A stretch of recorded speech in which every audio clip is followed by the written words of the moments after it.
मानोर कांसीराम साहब का जीवन त्याग, तपस्या और बलिदान की एक वो मिसाल है कि मैं समझता हूं भारत ही नहीं बल्कि दुनिया में अगर राजनीति में सच्चे संत की उपाधि अगर किसी को दी जा सकती है तो सिर्फ और सिर्फ कांसीराम साहब को दी जा सकती है।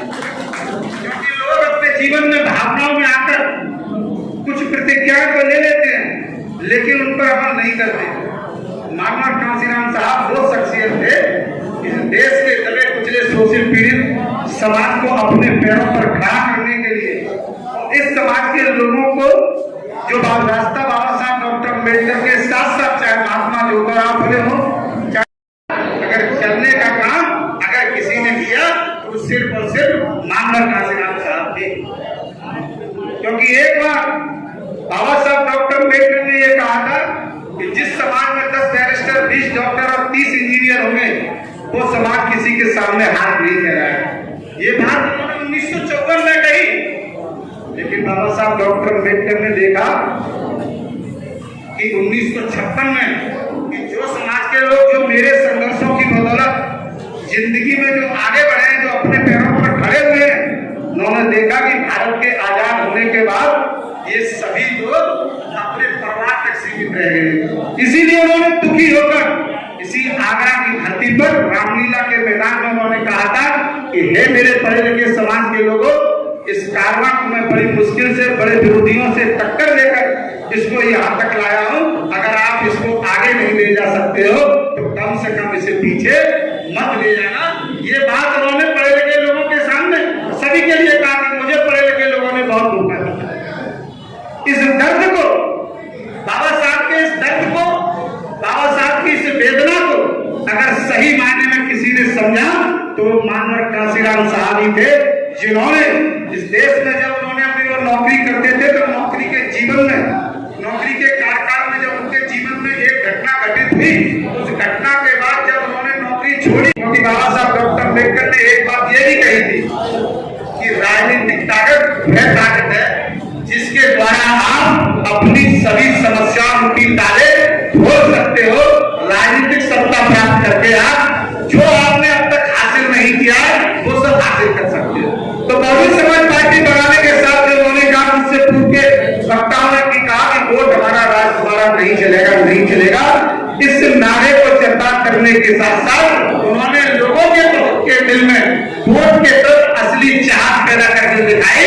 और ये उनकी चाहत का ही परिणाम था कि जो जिस समाज के लोगों को कोई छूना पसंद नहीं करता था, जिस समाज के लोगों को इस देश के अंदर जलसत कारणों से हजारों वर्षों से जिंदगी के हर पहलू में पीछे ढकेला गया था, ये मानव कांसीराम साहब ने ऐसा करिश्मा करके दिखाया कि उत्तर प्रदेश के अंदर बहुजन समाज पार्टी की 4 बार अगर सरकार बनी तो ये मानव कांसीराम साहब की देन थी, किसी और किसी की नहीं थी। ये मानव कांसीराम साहब ने करके दिखाया। लेकिन साथ ही 4 बार हमारी सरकार बनी, लेकिन आज हमारी सरकार नहीं है। निरंतर हम अब पीछे जाते जा रहे हैं। ये क्यों जा रहे हैं पीछे? मानव कांसीराम साहब ने बहुजन समाज पार्टी बनाने के साथ साथ एक आशंका और व्यक्त की थी कि जिस दिन आप इस देश की सत्ता पर काबिल होंगे, जब आप सत्ता के नजदीक पहुंचोगे तो इस देश के अंदर जो वो ताकतें जो हजारों वर्षों से आपके हक और अधिकार को लूटती आई है, आपको जिन्होंने हक अधिकार से वंचित रखा है, ये सभी ताकतें एक होकर आपको पीछे ढकेलने का काम करेंगी साथियों। तो ये आज उसी का परिणाम है कि जब आपकी ताकत हमारी बढ़ी तो साथी ये सारी मनवादी पार्टियां जो हजारों वर्षों से नहीं चाहती हैं इस देश के SC ST OBC और इनसे धर्म प्रवर्तित कर बने मुस्लिम, सिख, ईसाई, पारसी, बुद्धिस्ट और जैन समाज के लोगों को किसी भी प्रकार का कोई अधिकार मिले, ये उसी साजिश का षड्यंत्र का हिस्सा है। क्योंकि आपने देखा कि जब बहन कुमारी नायक मिली की 2007 में उत्तर प्रदेश में स्पष्ट बहुमत की सरकार थी, तो साथियों उत्तर प्रदेश में जब स्पष्ट बहुमत की सरकार बनी तो देश के अंदर कहा भी जाता है कि केंद्र की सत्ता का रास्ता उत्तर प्रदेश से होकर गुजरता है। कहा जाता है क्योंकि उत्तर प्रदेश देश का सबसे बड़ा प्रदेश है, जहां लोकसभा की 80 सांसद चुनकर जाते हैं। तो यहाँ से ही दिल्ली की सत्ता का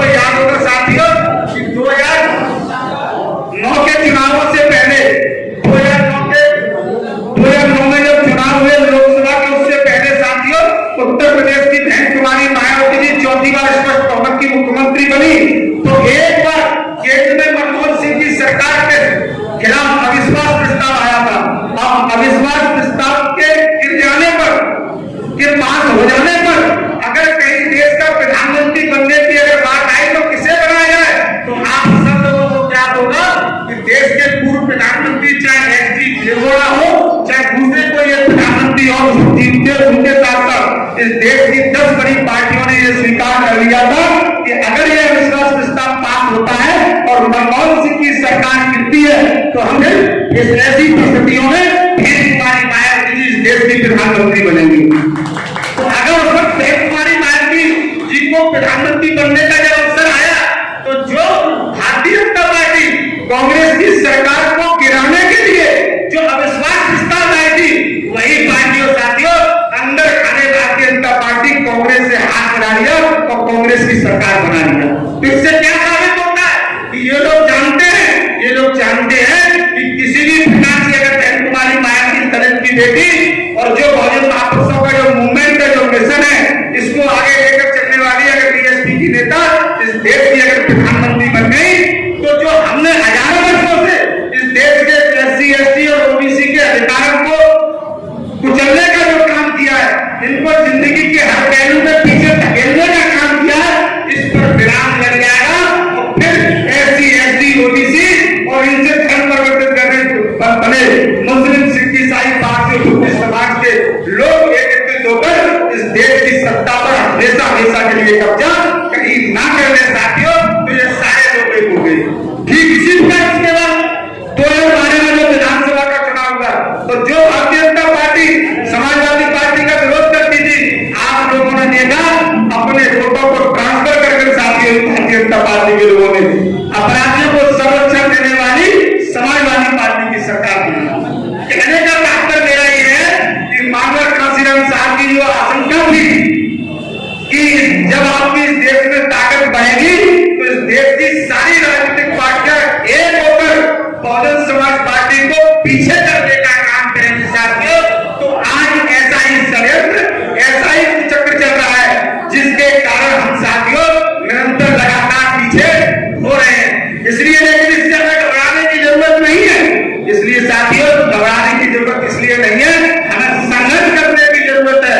तथागत गौतम बुद्ध ने कहा है कि दुनिया में दुख है, दुख का कारण है, दुख का निवारण संभव है, बस हमें उसके उपाय करने हैं।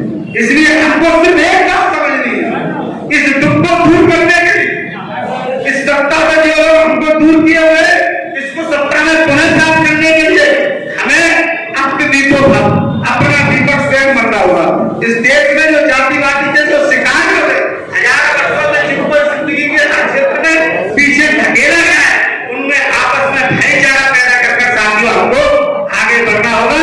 तो जब हम एक बार स्पष्ट बहुमत की सरकार बना चुके हैं तो साथियों हम पुनः भी इस देश में सरकार बना सकते हैं और फिर से उत्तर प्रदेश की सत्ता पर तो काबिज हो ही सकते हैं। केंद्र की गद्दी भी हमारे पास से दूर नहीं होगी क्योंकि लोकतंत्र में सत्ता वोटों के माध्यम से प्राप्त होती है। वोट जब हमारे पास जाता है वोट हमारे पास 100 में से 85 है तो आगे हम सत्ता क्यों नहीं प्राप्त कर सकते हैं। हम सत्ता प्राप्त कर सकते हैं। थोड़ा सा हमको सावधानी से चलने की जरूरत है और इस वक्त तो सबसे ज्यादा सावधानी से चलने की जरूरत है क्योंकि आज केंद्र एवं प्रदेश में उन लोगों की सरकार है जो चाहते नहीं है किसी भी प्रकार से कोई भी अधिकार आपको मिले। ये उन्हीं लोगों की सरकार है साथियों जिनके बारे में बाबा साहब डॉक्टर अम्बेडकर अपने जीवन में कहा करते थे। जब देश में अंग्रेजों की हुकूमत थी तो वे एक बात कहा करते थे अंग्रेजों के सामने कि मैं चाहता हूं कि भारत आजाद हो लेकिन भारत की आजादी के साथ साथ वो लोग भी इस देश में आजाद हो जो इस देश में जिन्हें हजारों वर्षों से साथियों जिंदगी के हर क्षेत्र में पीछे धकेला गया है जो इस देश में दोहरी गुलामी जी रहे हैं उनको भी ये आजादी मिले। ये मैं चाहता हूं। इस बात को अंग्रेजों ने बाबा साहब की गंभीरता से लिया। जब इस बात को गंभीरता से लिया तो अंग्रेजों ने इस देश के अंदर साइमन कमीशन और लॉर्ड मिन्टन आयोग 2 कमेटियां बनाई साथियों। जब 2 कमेटियां आई और उन्होंने इस देश में जांच की कि जो बाबा साहब डॉक्टर अम्बेडकर कह रहे हैं वो वास्तव में बात सत्य है। इस देश के अंदर बहुत सारी जातियों के लोगों को सिर्फ जाति के कारण जिंदगी में बहुत पीछे धकेलेगा उनको मान सम्मान और अधिकार नहीं मिले ऐसे लोगों को विशेष अधिकार दिए जाए। तो आज जो हमको आरक्षण की जो व्यवस्था है वो बाबा साहब डॉक्टर अम्बेडकर ने साथियों अंग्रेजों की हुकूमत के दौरान ही और जो वोट का अधिकार हमको मिला है तो अंग्रेजों की हुकूमत के दौरान ही हमको ये प्राप्त ये अधिकार दिला दिया था क्योंकि इस देश में चाहे कांग्रेस हो चाहे उस वक्त कांग्रेस में शामिल नहीं चाहते थे इस देश के अंदर SC ST और OBC के लोगों को किसी भी प्रकार का कोई अधिकार दे। वो तो आपको वोट का अधिकार भी देना नहीं चाहते थे। आप पूरी तरीके से जानते हैं कि कैसे आपको वोट का अधिकार मिला। तो उस बात पर मैं अपनी बात कहकर आपका ज्यादा समय लेना नहीं चाहता, लेकिन जो आज जो षड्यंत्र चल रहा है, आपके अधिकारों को जो संविधान में जो अधिकार दिए उन अधिकारों को समाप्त करने की जो साजिश चल रही है, उससे सबसे ज्यादा सावधान होने की जरूरत है। इसके लिए कोई दूसरा नहीं आएगा। जो आपका शोषण करता है वो कभी भी आपका उद्धारक नहीं हो सकता है। आपको अपने शोषण के खिलाफ आवाज स्वयं उठानी होगी। आपको भाईचारा स्वयं बनाना होगा साथियों, क्योंकि ये वो लोग हैं इस देश में सिर्फ आपको हिंदुत्ववादी विचारधारा के नाम पर, हिंदू राष्ट्र के नाम पर आपको इस देश में हिंदुओं को मुसलमानों से लड़ाने के अलावा कोई काम नहीं कर रहे। और कैसे लड़ाते हैं, क्यों मुस्लिमों से लड़ाते हैं? मैं पूछना चाहता हूँ, आपको बताना चाहता हूँ, क्या मुसलमान कोई विदेश से आने वाले लोग हैं? अरे इस देश के अंदर जब हजारों वर्ष पहले, सैकड़ों वर्ष पहले हमारे पूर्वजों को जब कुएं में पानी भरने से रोका गया, जब चारपाई पर बैठने से रोका गया, जिनको आप भगवान मानते थे उन लोगों के मंदिरों में जाने से जब आपको रोका गया, जब आपके बेटे की घोड़ी पर शादी में चढ़ने से, बैठने से रोका गया, तब हमारे ही पूर्वजों ने चाहे 100 साल पहले, चाहे 200 साल पहले, चाहे 500 और चाहे 700 साल पहले ये धर्म त्याग कर ये मुस्लिम धर्म त्याग कर किया साथियों। इसलिए इनकी रगों में बहने वाला खून और हमारी रगों में बहने वाले खून में कोई अंतर नहीं। और सामान्य जातियों में भी साथियों, उदाहरण के लिए पश्चिमी उत्तर प्रदेश ले, आपने आगरा मंडल में ले लो। आगरा मंडल में एक विधायक है, वो पूर्व में मंत्री रहे ठाकुर तेजपाल सिंह।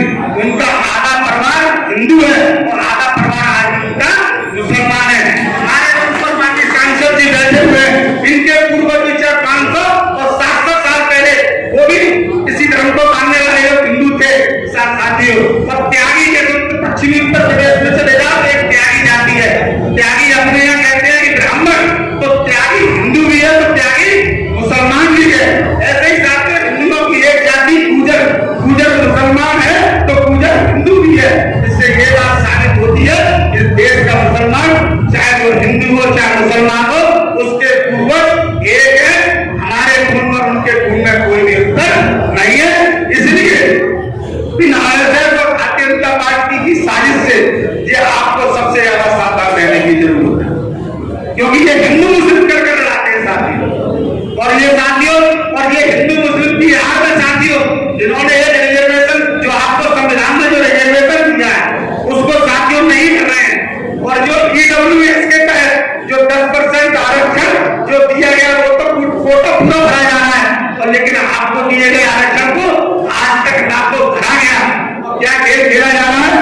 पहले तो कहते हैं कि SC ST और OBC के लोग अवेलेबल नहीं है, फिर वो कहते हैं कि ये सीटें मिल रही है, फिर कहते हैं एक्सेसिबल नहीं है, और फिर लास्ट में कह देंगे एक्सेप्टेबल नहीं है। इस प्रकार का खेल खेलकर आपके बच्चों के भविष्य के साथ खिलवाड़ किया जा रहा है। इस देश में सबसे ज्यादा खतरा अगर किसी के ऊपर है तो SC ST और OBC समाज के बच्चों के भविष्य के ऊपर खतरा है। इस देश के अंदर आपके बड़े बच्चों के भविष्य को पूरी तरीके से चौपट कर दिया गया है। और इतना ही नहीं, अगर आप अपने ऊपर होने वाले किसी भी प्रकार के अन्याय और अत्याचार के खिलाफ जब कोई आवाज उठाते हैं तो साथियों आपके ऊपर सरकारी मशीनरी का दुरुपयोग कर आपको हर प्रकार से रोकने का काम करते हैं। इससे सावधान रहते हुए साथियों आप अपनी बहुजन समाज पार्टी की ताकत को आगे बढ़ाएं। और इस ताकत को बढ़ाने के लिए जब भी नगर पालिका का चुनाव हो, चाहे आगे आने वाले लोकसभा का चुनाव हो, इसमें अपने प्रतिनिधियों की ज्यादा से ज्यादा जिताकर भेजें, जिससे माननीय बहन कुमारी मायावती जी हमारी लड़ाई को पूरी ताकत के साथ, पूरी ईमानदारी के साथ जब लड़ेगी तो फिर देश में जन्मे संतों, गुरुओं और महापुरुषों ने जो अपने जीवन की कुर्बानी हमारे लिए दी है तो कुर्बानी सफल हो। इसी के साथ मैं अपनी वाणी को विराम देता हूँ। इस खबर को देखने के बाद क्या है आपकी राय, नीचे दिए गए कमेंट बॉक्स में दीजिए अपनी राय। ऐसी तमाम बड़ी खबरों को देखने के लिए जुड़े रहिए हमारे साथ। खबर अच्छी लगे तो लाइक कीजिए और शेयर कीजिए, और हाँ, चैनल को सब्सक्राइब कर घंटे वाली बटन को दबाना ना भूलिए। फिर आते हैं आपके बीच कुछ खास खबरों के साथ। तब तक के लिए नमस्कार, जय भीम।